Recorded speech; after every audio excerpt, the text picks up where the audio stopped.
muchas gracias a todos. A continuación ya tenemos a Carlos Martínez Cañazo, que nos presentará inteligencia artificial, qué es, de dónde viene y a dónde va. Carlos tiene una vasta experiencia en telecomunicaciones, en diseño de redes IPv4 y IPv6 y su planificación, es evangelista de tecnología.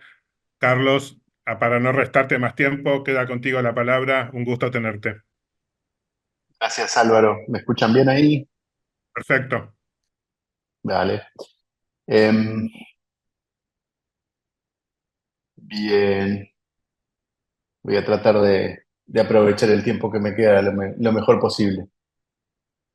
Primero que nada, bueno, gracias por la presentación, Álvaro. Gracias a Isaca y a varios colegas vinculados a Isaca que me invitaron a participar de esta actividad. Para mí es nuevo, de alguna manera es la primera vez que participo en esto y bueno, y agradezco ya les digo la oportunidad. El origen de esta charla es conversar un poco de inteligencia artificial.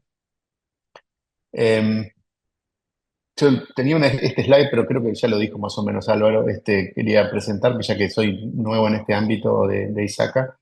Eh, Nada, trabajo para una organización que se llama LACNIC. LACNIC administra los recursos de numeración, IPv4 y IPv6 para América Latina y parte del Caribe.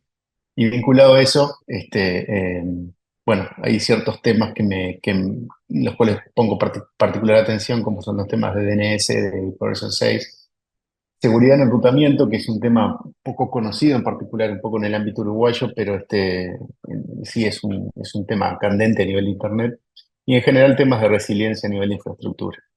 Y como les decía, ahí tengo más años de experiencia de lo que me gusta reconocer, a veces se notan acá. Em, Entonces, para empezar a hablar un poquito de inteligencia artificial, y lo voy a unir con algunos comentarios del presentador anterior, está claro que estamos en un momento bisagra en cierto sentido. No el primero y seguramente no el último, pero es como, bueno, hay una explosión de una tecnología que uno, casi todo el mundo en realidad la podría calificar de revolucionaria. Eh, ¿Cuánto? ¿Qué tan revolucionaria? Bueno, interesante. Una vez en la vida, una vez cada 10 años, bueno, no sé. Fíjense que la Internet tal como la conocemos, se puede decir que explotó allá por el 95, 96, o sea que está cerca de cumplir 30 años. Y yo diría que esto de la inteligencia artificial quizás es comparable en cuanto a revolución, así que bueno, quizás es un cambio generacional. Poco una advertencia sobre esta presentación mía, a ver si no lo digo en la siguiente slide. Esto. Eh, para setear expectativas, si me están escuchando pensando en que les voy a decir que la inteligencia artificial es lo más grande que ocurrió desde la invención del papel y que nos va a resolver todos los problemas, incluyendo el hambre en el mundo y curar el cáncer, bueno, se van a ir desilusionados. Por otro lado, si piensan que les voy a decir que está todo mal con la inteligencia artificial y que nos va a matar a todos y que nos vamos a quedar todos sin trabajo, también se van a ir desilusionados, porque no creo que sea ni una cosa ni la otra. Entonces vamos a tratar les voy a contar bastante, les voy a dedicar un tiempo importante a contarles cuál es el hilo conductor que nos trajo al estadio actual de la tecnología, para entender su contexto y un poco, de hecho, entender algunas decisiones tecnológicas que llevan a que la inteligencia artificial que tenemos hoy sea la que es, este, algunos conceptos básicos, riesgos, a dónde creo que vamos, en cierto sentido. Y bueno, y si nos da el tiempo, vamos a tratar de hacer un esfuerzo para poder contestar alguna pregunta si es que tienen. ¿Dónde impacta la inteligencia artificial? Esencialmente en todo. Esencialmente cualquier actividad donde el humano aplique su inteligencia está de alguna manera expuesta a ser impactada por el uso de inteligencia artificial. Quizás no en la misma medida. Este, em, Creo que curiosamente en la tecnología es donde más impacto tiene, donde está más lejos en lo que es quizás en el arte y la música, pero bueno, pero en todos lados de alguna manera hay un impacto interesante y fuerte de las tecnologías de inteligencia artificial, en particular, y lo vamos a ver más allá de un poquito en unos slides más adelante, lo que pasó el 30 de noviembre del 2022 con el lanzamiento del ChatGPT. Es difícil a veces conversar de cosas si uno no tiene una definición. Y no hay una buena definición de inteligencia artificial porque en sí no hay una buena definición de inteligencia. ¿Sí? ¿Qué es ser inteligente?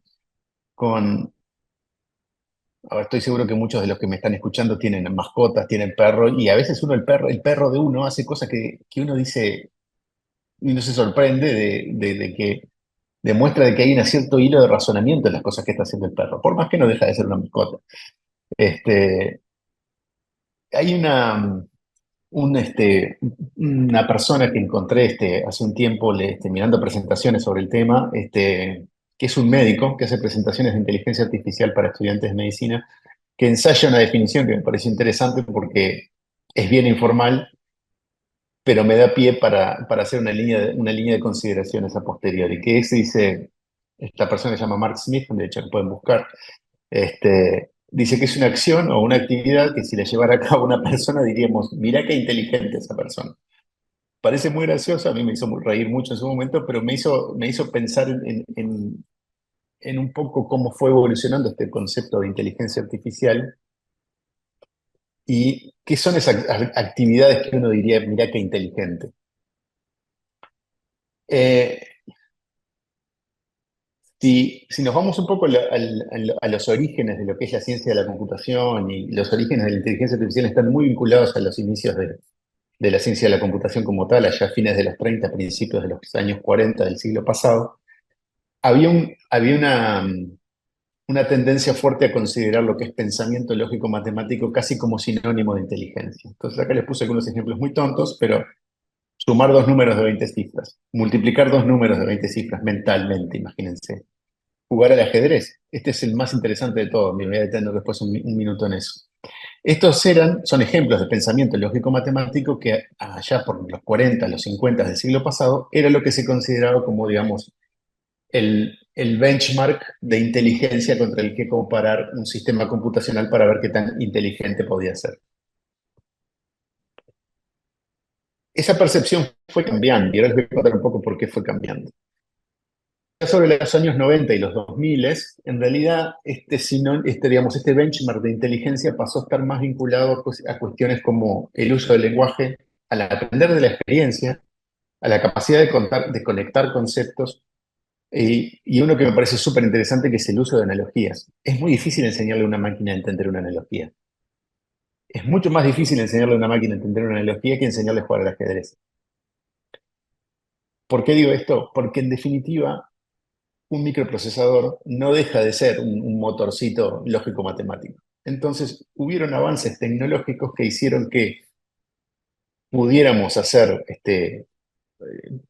aritmética, prácticamente del tamaño que haga falta, este, y pudiéramos hacer motores que juegan el ajedrez muy bien, al nivel de un gran maestro, sin necesariamente identificar inteligencia en esas aplicaciones. Es decir, ahora les voy a mostrar, porque parte súper interesante, cuando en el año 97, Kasparov pierde con Deep Blue, y nadie decía que Deep Blue era inteligente. Era un motor muy bueno de jugar al ajedrez, y sí, era un motor de razonamiento muy potente, pero no se podía decir que hubiera una manifestación de inteligencia. De vuelta, ¿qué es la inteligencia artificial y en qué se diferencia de un algoritmo? Esta slide viene de un poco del público original de esta presentación, en el cual se habla mucho de qué es, se habla de, por ejemplo, del algoritmo de YouTube o del algoritmo de Facebook. En sí, un algoritmo es una receta. Quienes son profesionales de la computación entienden claramente que un algoritmo es una receta ordenada de pasos para lograr algo. Es un ejemplo muy tonto de cómo hacer milanesas, por ejemplo. ¿Esto constituye inteligencia artificial? Y la verdad que no. ¿Por qué? Es una herramienta de uso particular, porque sirve para hacer milanesas de la misma manera que un martillo sirve para clavar clavos, pero no es una herramienta de propósito más general. Las cuestiones que consideremos inteligencia artificial van a ser en sí, lo que vamos a ir buscando es el crecimiento o el aumento de esa generalidad de la herramienta. Em, es una muy buena herramienta para hacer milanesas, no sirve para hacer tortas. ¿Sí? El algoritmo de hacer tortas es otro que es completamente diferente. Uno lo puede mejorar a él mismo, pero siempre su objeto sigue siendo siempre el mismo. De la misma manera que el martillo, si ustedes comparan un martillo del Neolítico con un martillo del que compran en una ferretería el día de hoy, son diferentes, pero en sí hacen lo mismo, básicamente hacen lo mismo. Probablemente el que uno compra hoy lo hace mejor, pero en sí el uso de fondo es el mismo.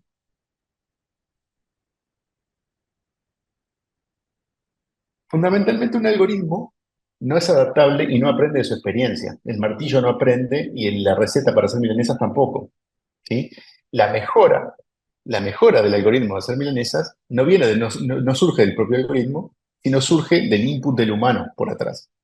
Y esto no es menor, porque van a ver que incluso al día de hoy, en el entrenamiento de los GPTs, hay un loop en el cual muchas veces participa un humano. O sea, no hemos logrado, y por eso acá viene la parte en cual le sacamos quizás un poco de misterio a la inteligencia artificial, todavía no hemos logrado eliminar completamente el humano de ese loop de aprendizaje.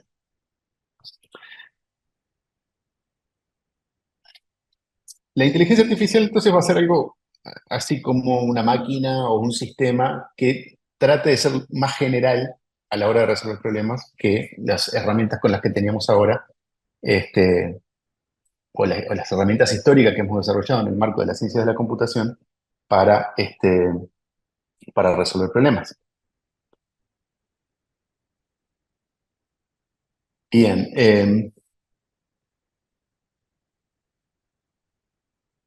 este slide me gusta porque plantea los tres dilemas que vengo describiendo hasta ahora. Hay gente que dice que el tema es nuevo, que el tema es antiguo, que nos va a resolver todo, que nos va a matar a todos.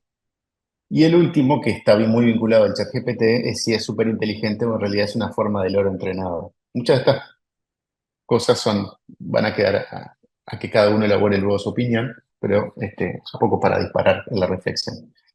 Un poco de historia.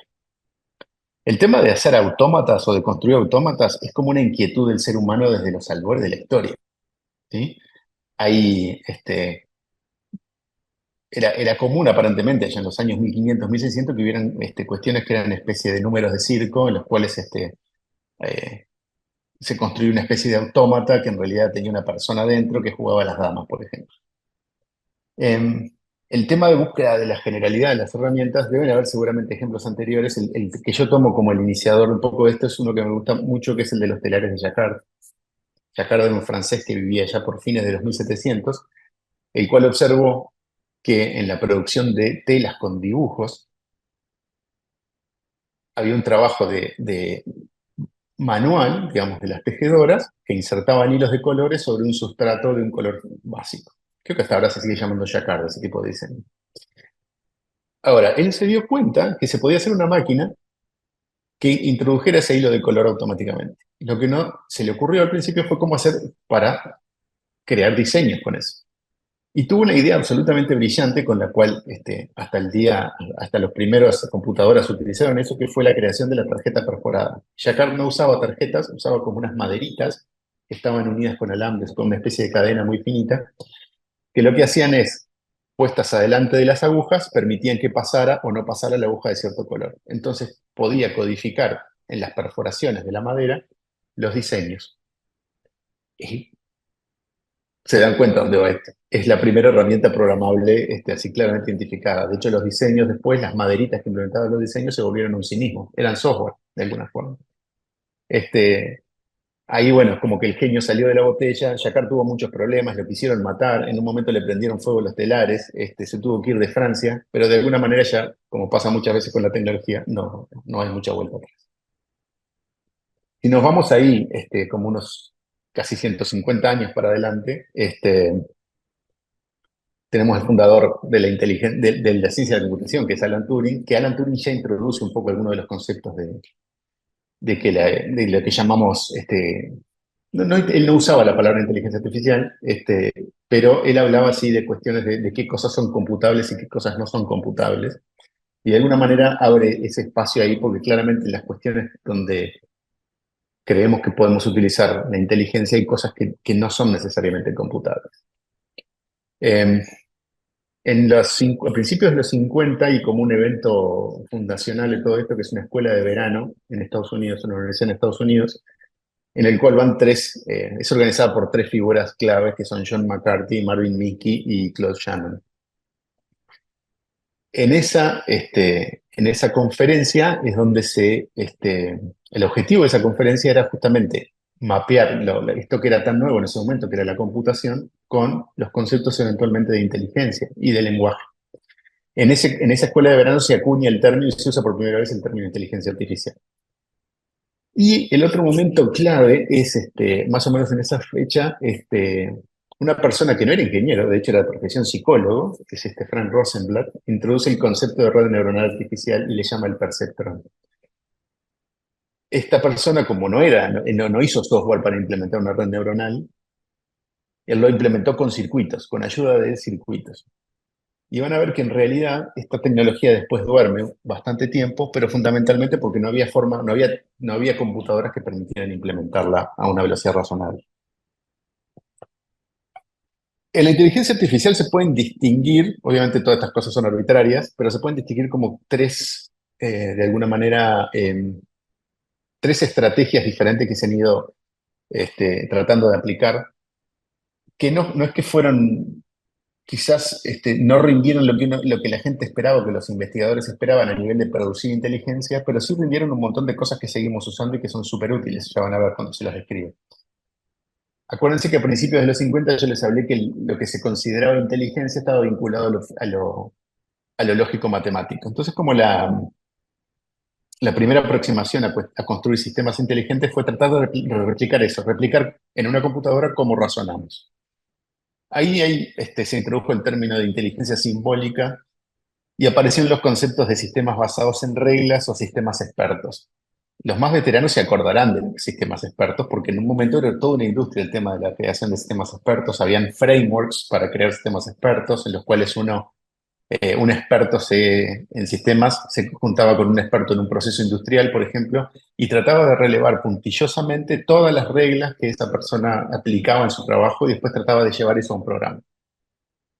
Eso no es que no funciona, tiene determinados problemas que hacen que no sea tan maravilloso como parecería al principio, pero es una cosa que se utilizó y en el momento fue una cosa que se utilizó bastante.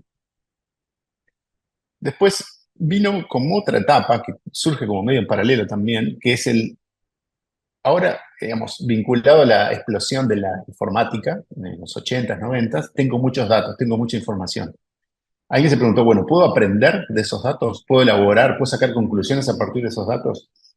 Y en ese momento se aprendieron un montón de cosas, cosas que hasta el día de hoy, no solo eso, sino que se ha vuelto como una disciplina en sí misma, quizás poco separada de la inteligencia artificial, que es tratar de darle sentido a los datos que tengo y aprender de eso.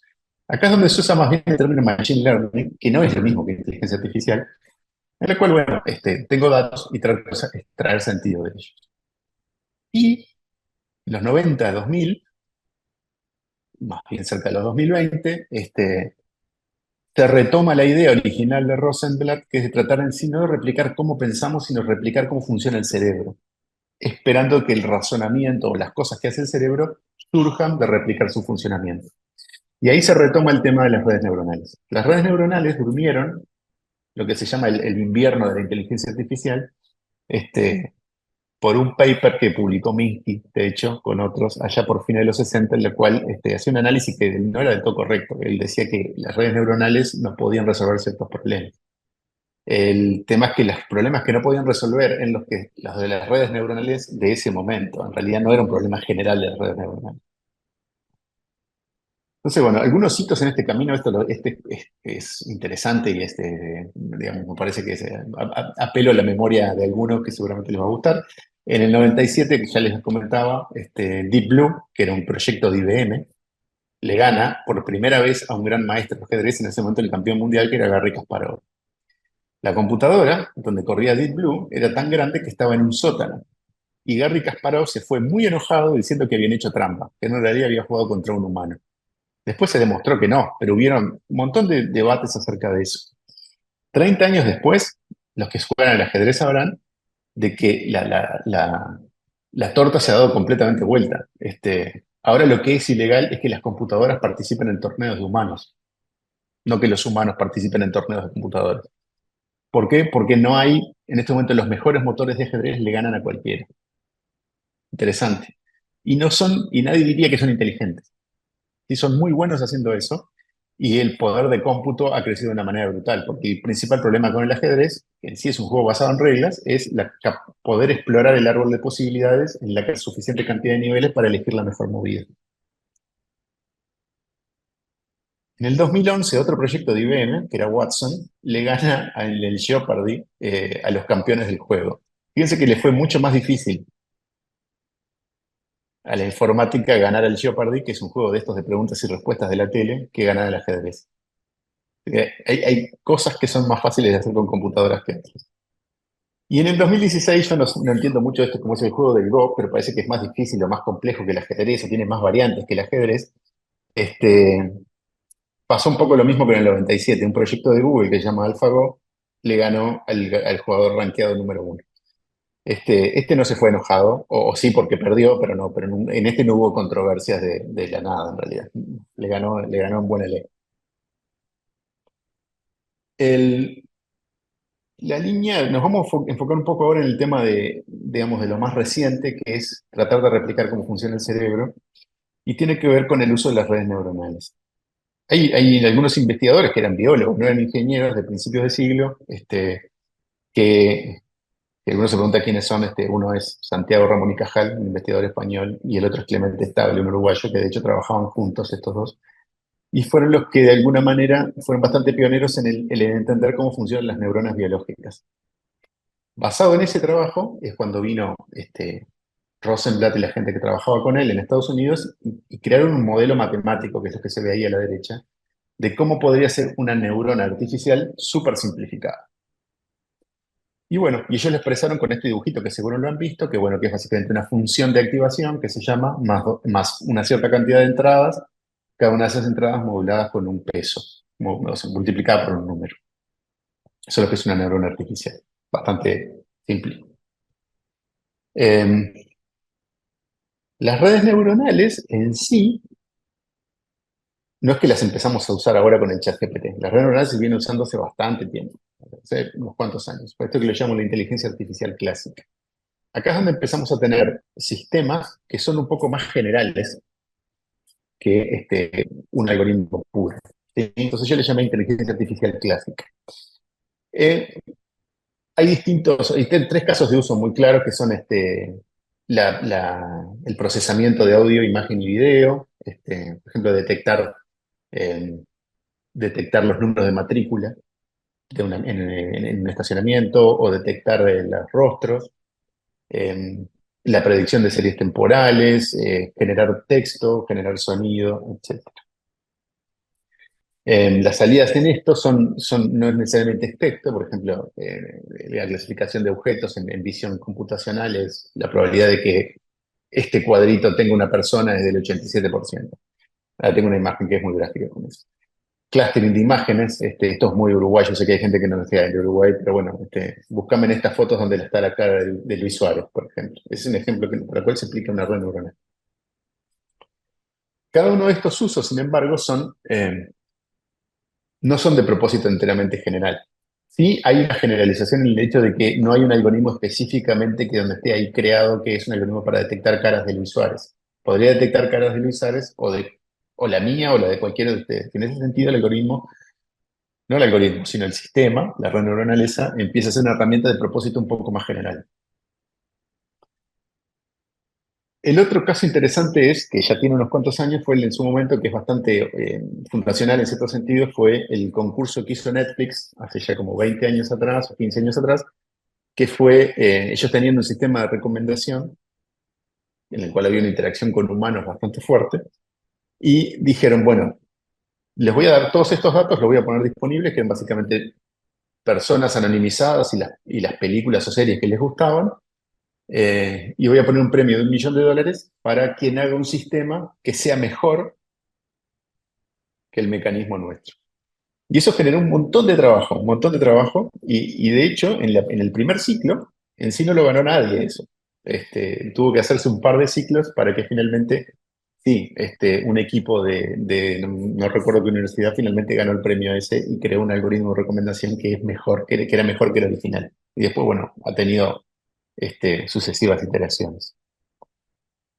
En el caso de Computer Vision tenemos cosas como esta, que los que trabajan quizás con cámaras de seguridad lo habrán visto.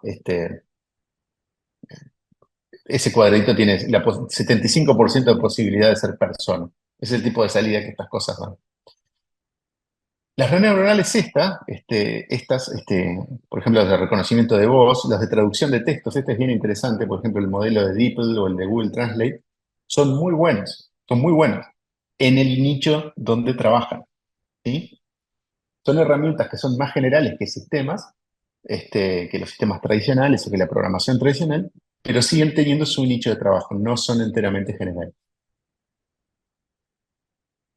Y acá es donde viene la revolución, la fin de la revolución. El 30 de noviembre del 2022 se libera esto del chat GPT. Curiosamente, el 30 de noviembre es mi cumpleaños, casual, no tengo nada que ver. Y ahí un poco que nos volvimos un poco locos con este asunto, no hemos parado de hablar de otra cosa. Ustedes sabrán que la adopción de tecnologías muchas veces se ponen algunas métricas. Una que es interesante para cuestiones en Internet es cuánto tiempo lleva determinado servicio o aplicación en llegar a los 100 millones de usuarios. A Netflix le llevó 10 años, a Instagram le llevó 2 años y medio y a ChatGPT le llevó 2 meses, para que vean que efectivamente nos volvimos todos un poco locos.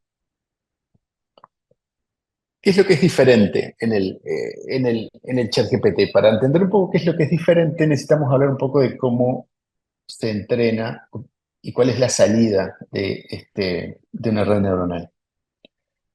Las redes neuronales en sí, acuérdense del dibujito anterior en el cual tengo la neurona en sí se puede describir con una función, que la función es siempre la misma, pero se puede describir con mínimamente 3 números. Preciso 3 números para describir el comportamiento de una neurona.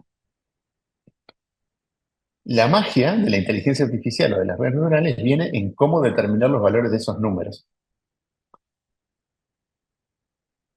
Hay estrictamente 2 formas de hacerlo, uno que se llama aprendizaje supervisado y aprendizaje no supervisado. El aprendizaje más clásico, que es el aprendizaje supervisado, es cuando eh, puedo definir una función de error o una función de recompensa, que básicamente me mide la diferencia entre la salida que me está dando el sistema y la salida esperada, para lo cual necesito lo que llaman datos etiquetados, es decir, fotos con personas, fotos con la cara del usuario, etcétera, etiquetados, y algunos que no están etiquetados para poder valorar el error. Necesito muchos datos para poder hacer esto, porque una red neuronal para poder hacer esto con efectividad no tiene una neurona sola, tiene millones o billones, en el caso de ChatGPT ya lo vamos a ver, y lo que hace en definitiva es tratar de minimizar el error o maximizar la recompensa. El ejemplo del ratón en el laberinto es un clásico, porque esto lo hacen los biólogos, de hecho, y están haciendo exactamente eso. El queso es la recompensa, y el ratón lo que busca es maximizar su recompensa. En términos matemáticos, eso se transforma en lo que se llama un problema de optimización, que es minimizar o maximizar una función. El aprendizaje no supervisado es más interesante y más complejo y más difícil de hacer bien, porque ahí no tenemos datos previamente etiquetados. Entonces el concepto de error tiene que ser un poco distinto y lo que se busca es identificar cosas desconocidas a priori. Eso es lo que es interesante del aprendizaje no supervisado. Con una neurona sola hay un problema interesante que se puede hacer, que es clasificar puntos de un lado o de otro de una recta en un plano. Y acá hay una cosa interesante. De hecho, yo cuando hice esto originalmente tengo un demo de esto, tengo un programita que hace esto exactamente con una neurona sola. Esto es lo mismo que un problema de regresión lineal, se habrán dado cuenta. Bueno, pues se puede hacer con una neurona. Este problema es interesante porque tiene todas las características de problemas más complejos, en los cuales tengo datos etiquetados, porque tengo datos que están arriba o abajo y los puedo etiquetar fácilmente. Tengo una frontera de decisión, que es la línea, y tengo el castigo o recompensa, que es qué tan lejos están los puntos que clasifiqué mal de donde tendrían que estar. Cada uno de mis puntos acá, en sí es un punto en un plano, se describe con 2 números. Ahora, les voy a mostrar una cosa que capaz les va a resultar sorprendente a algunos. Este problema es el mismo que el de reconocer gatos en fotos. Es esencialmente el mismo problema. Lo único que mis puntos ahora dejan de ser dos números, sino mis puntos pasan a ser los píxeles de la imagen. Si es de 512 por 512, bueno, hagamos la cuenta y cada punto de ese plano, entre comillas, tiene un montón de puntos, un montón de números, ¿verdad? Que representan imágenes. Pero tengo las mismas cosas y con una red, en vez de, no me alcanza con una neurona sola, obviamente, con algunos miles de neuronas puedo hacer un muy excelente reconocedor de datos. Es el mismo problema que el anterior. Los modelos de lenguaje, que acá me voy acercando al ChatGPT, acá empiezan a aparecer algunas diferencias, aparece un poco de concepto, de algunos conceptos diferentes. Los modelos de lenguaje, esto como ChatGPT, son redes neuronales, no simplemente, no son perceptrones en el sentido que no son simplemente capas en cascada, sino que tienen alguna estructura adicional. Un modelo de lenguaje es un sistema, una red neuronal, que dada su entrenamiento con un montón de texto, es capaz de predecir, dada una palabra, cuál es la palabra que le sigue, en un sentido probabilístico. Trayéndolo a tierra se parece mucho al corrector del teléfono. Cuando uno va escribiendo y me sugiere la siguiente palabra. Obviamente el corrector del teléfono es malísimo, nadie diría que es inteligente, pero de alguna manera está el embrión ahí de esto. Los modelos de lenguaje son redes neuronales muy grandes. No son de algunos miles de neuronas, sino casi que estamos hablando de miles de millones de neuronas. No sé si hay información muy oficial, se dice por ahí de que el ChatGPT 3, que fue el primero que salió, bueno, sé que ya vamos como por la cuarta o quinta iteración del modelo, tenía 175 mil millones de parámetros. Acuérdense que un parámetro es un número de estos que hablábamos en la red neuronal, más o menos dividan entre 2 y entre 3 para ver cuántas neuronas tendría. ChatGPT 4 se habla que tiene 1.7 trillones, que es algo así como 1.7 millones de miles de millones, una cosa así. Son un montón de números a determinar. Por eso el entrenamiento de estos modelos lleva años, de hecho. Fíjense que el ChatGPT 4 se terminó de entrenar en el 2021. Si ustedes le preguntan cosas anteriores al 2021, el ChatGPT 4 les dice que no sabe. Cosas, perdón, posteriores al 2021. ¿Se acuerdan que les hablaba de cómo se mejora un algoritmo? Que hay un loop con un humano por afuera que dice, bueno, la milanesa habría que ponerle más sal o menos pimienta. Bueno, en el entrenamiento de los modelos estos de lenguaje se aplica una técnica que se llama esta RLHF, Reinforcement Learning with Human Feedback. Human Feedback. Ahí sigue habiendo una interacción con humanos que sirve como para mejorar el entrenamiento, como la receta de la milanesa. En los modelos de lenguaje aparece un poco el concepto de los embeddings. Esto es bastante importante, que es la representación de una palabra en un vector de números. Como representamos al gato como un vector de muchísimos números, los embeddings representan palabras como vectores de muchos números. Y también vamos a aplicar el concepto de distancia, igual que en los puntos en el plano, para poder hacer cosas como esto. Dada una secuencia de palabras, tratar de predecir cuál sería la siguiente en un sentido probabilístico. Les puse un ejemplo muy tonto. Este es el ejemplo del corrector del teléfono. Como uno iría formando una frase, hay palabras que son claramente mucho más probables que otras, como siguiente, el perro de 15%, 15%, más o menos.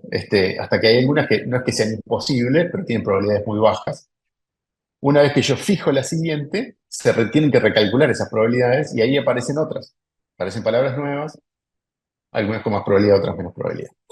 ¿Esto dónde se hace? Se hace en ese espacio vectorial de los embeddings, donde cada palabra es un vector de un montón de números. El concepto de los embeddings en las palabras es interesante porque es que uno no le asigna números cualquiera a las palabras.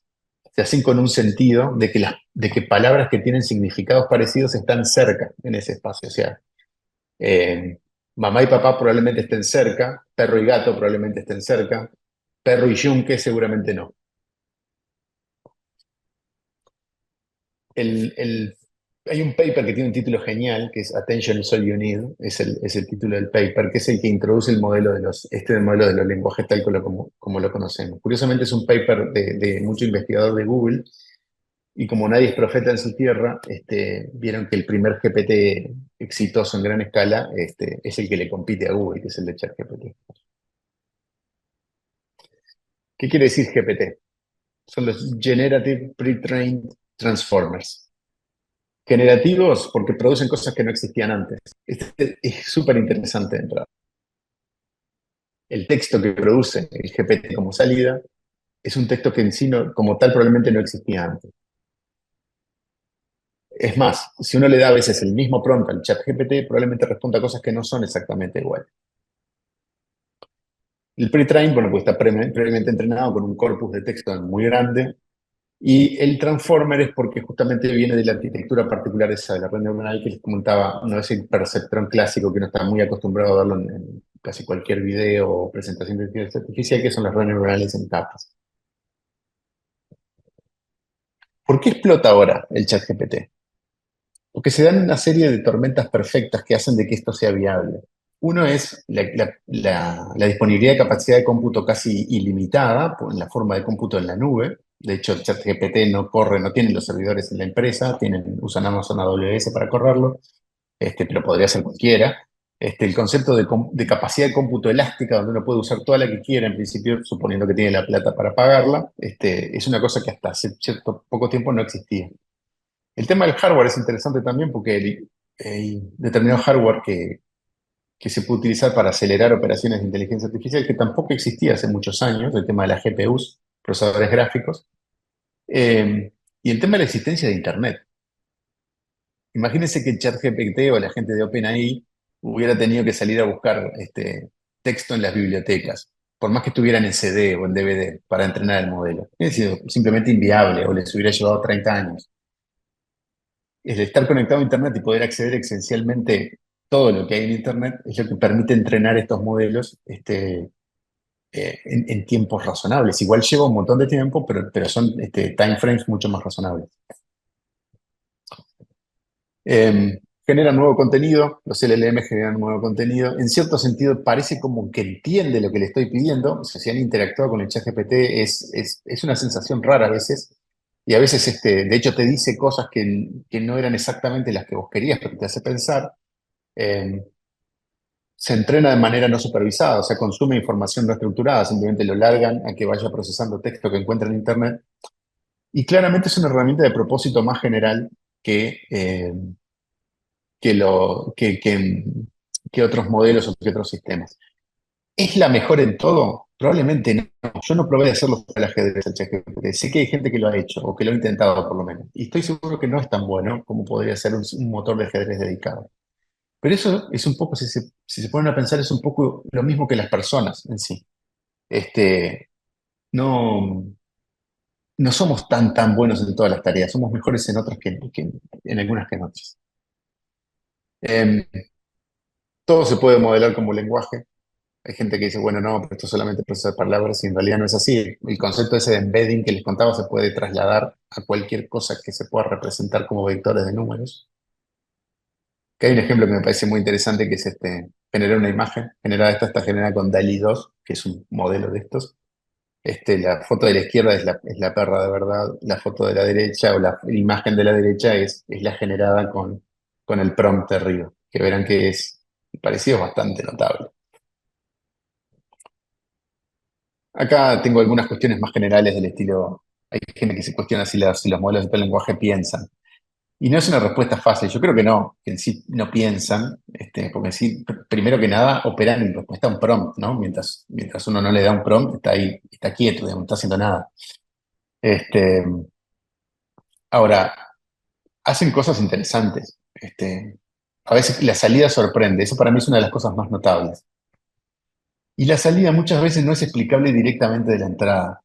Como les decía, a veces uno era en la misma entrada y la salida no es la misma. ¿Y por qué no es la misma? No está del todo claro. No está del todo claro. Eh, en sí se puede hablar de que este es un concepto interesante de teoría de la complejidad, que es que exhiben comportamientos emergentes. ¿Qué es un comportamiento emergente? Y un poco lo que pasa con un pájaro suelto y una bandada de pájaros. Si habrán visto pájaros migrando, por ejemplo, cuando forman esas estructuras en B corta o en grupos, es bien interesante porque ahí surge un comportamiento que no es el comportamiento del elemento solo, es un comportamiento que es propio de la bandada, es un comportamiento emergente. Un poco para ir terminando, eh, hay un montón de posibilidades que se abren con el uso de la inteligencia artificial más moderna, en particular de los modelos de lenguaje. Eh, También hay riesgos, no es mágico, no es maravilloso, es súper útil, es una tremenda herramienta, como le digo a mi equipo, sin duda. De hecho, para llevarles una lección concreta, aquí en Lightning, mi equipo de desarrollo de software está utilizando ChatGPT no para generar el código directamente o no para generarlo entero, pero sí para generar componentes que después se insertan en sistemas. Y la productividad de ellos no solo ha aumentado, sino que tienden a producir código que es más correcto y que los lleva a ellos mismos, a los desarrolladores, a cuestionarse cosas que inicialmente quizás no se habían cuestionado. Determinadas circunstancias donde podría ocurrir un error, por ejemplo.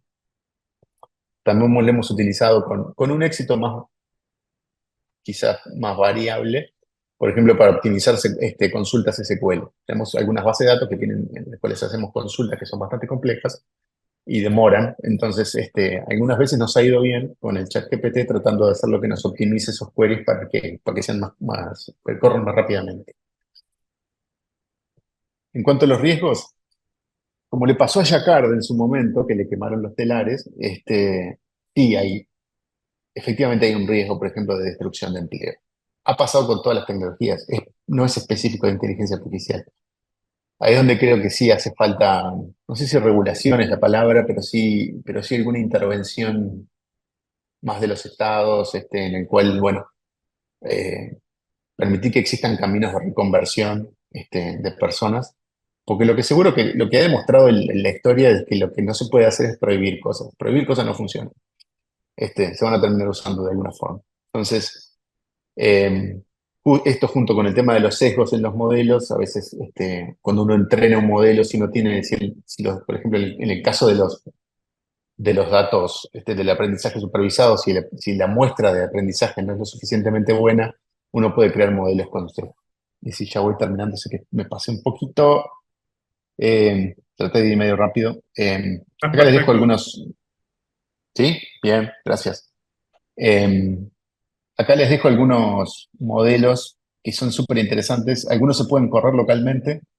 De hecho, yo he estado haciendo pruebas sobre todo con los Llama 2 y Llama 3 de Meta. Eh, para que no quedarse con la idea de que ChatGPT es lo único que existe. Está el Gemini de Google, está el de Anthropic, que es un producto de gente que se enojó con OpenAI en sus orígenes y se fue y creó otra empresa. Y es muy bueno también. El chat se llama Claude. Eh, y bueno, están otros que me gustan mucho, ya les digo, los modelos estos de Meta, el Llama 2 y el Llama 3, que se pueden correr localmente. De hecho, en la Mac mía andan bastante bien. Obviamente no dan el mismo nivel de respuestas, pero son bien útiles. Eh, y uno que me gustaría probar, pero no tengo hardware para hacerlo, por lo menos no por ahora, que son los modelos de estos franceses de Mistral, que tienen unos modelos que ellos dicen que se pueden correr localmente y que performan parecido al GPT-4.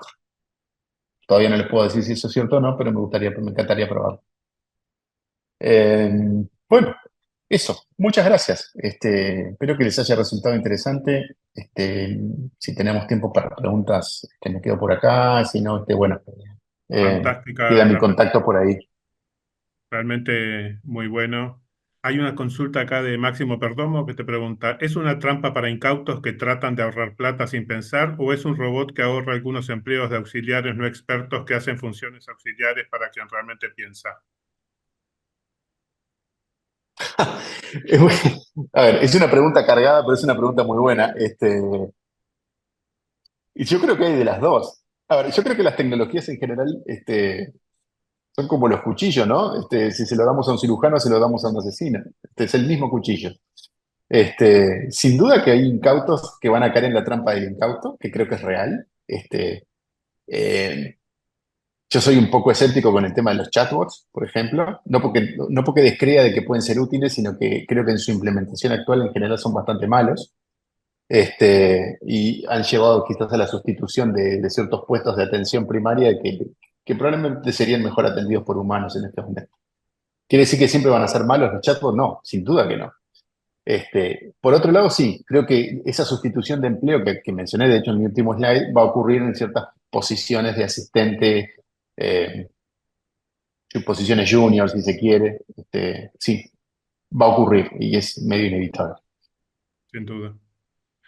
Bueno, realmente súper atractiva tu presentación, muchos datos, da para reflexionar bastante, así que más que agradecidos en tenerte aquí, un gusto. No hay más Gracias, preguntas. Álvaro. El gusto fue mío.